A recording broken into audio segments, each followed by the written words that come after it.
My name is Dawn King, and I'm president of the Truck Safety Coalition. I'm also a board member of Citizens for Reliable and Safe Highways, or CRASH. We are at an important crossroads with regards to truck safety. Currently, Congress is facing a looming deadline for reauthorizing surface transportation programs.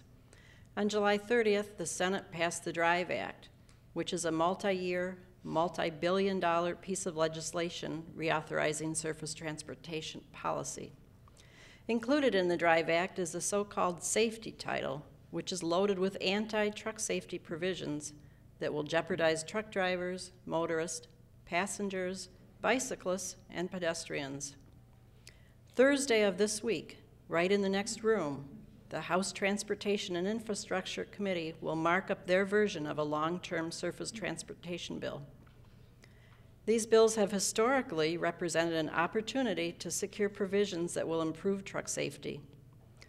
Yet both bills not only fall far short of that mark, they're a departure from tradition and will imperil the lives and well-beings of families. Further, earlier this year, the House passed their version of the fiscal year 2016 Transportation, Housing, and Urban Development Funding Bill, and the Senate considered their own version, both of which have numerous disturbing provisions that will put safety in reverse. To say we are concerned is a massive understatement. All of these bills are fraught with handouts for the trucking industry. Congress has delivered on a range of industry wish list items that will bolster profits at the expense of public safety. First, there are provisions in the House and Senate funding bill that would increase the length of double trailer trucks by a total of 10 feet. This proposal has widespread opposition and was quietly tacked onto the bills as a rider, never being subject to public input or congressional hearings. Other provisions tucked into the funding bill include continuing the tired trucker provision, which increases the work week for a truck driver from 70 hours to 82 hours and takes away their 2-night rest period. It also includes language that would interfere with an ongoing rulemaking that is meant to address severely insufficient minimum insurance levels for motor carrier companies. The DRIVE Act and the House Reauthorization Bill include language that would hide critical safety data on trucking companies from public view, keeping consumers in the dark about bad actors that they may potentially hire to move goods or for other services. We are also opposed to several attempts to exclude certain states and industries from federal size, truck size, and weight limits, as well as any effort to raise the national federal truck size and weight limit. Individually, all of these legislative proposals are harmful to public safety. Together, they represent an unprecedented attack on truck safety. With nearly 4,000 people killed every year as a result of large truck crashes, we cannot afford another 6 years of government inaction.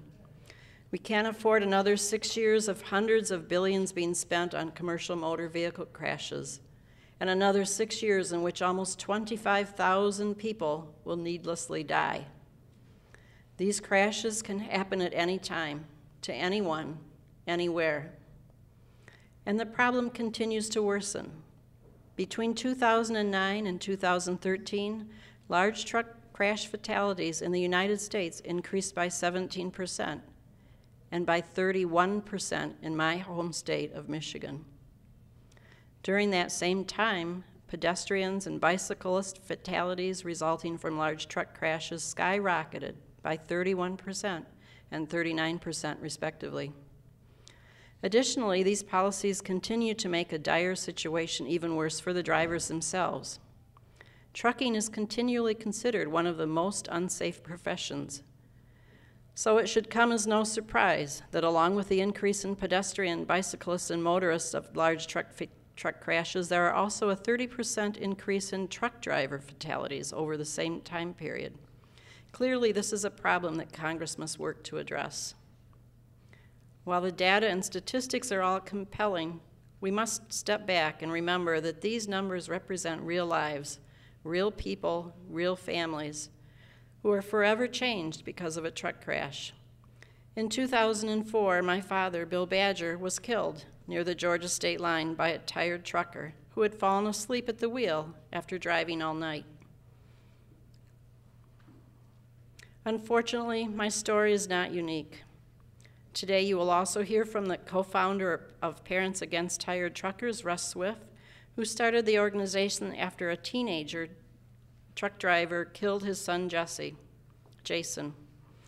You'll hear from Truck Safety Coalition's Vice President, Jane Mathis, whose son, David, and his wife, Mary Catherine, were killed by a tired trucker, and Morgan Lake, who survived after a truck slammed into the back of her car, sending it 27 feet over the side of a bridge.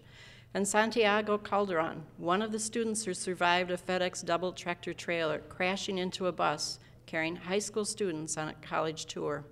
And we will finish our remarks this afternoon with Joan Clayburgh, a tireless safety advocate. I'm also joined in DC by dozens of families who are all carrying their own tragic stories of how truck crashes have devastated their lives. We come to Washington from across the country to honor our loved ones and harness our horrific and unimaginable losses into change and action so that other families can be spared the grief that we all share. Thank you.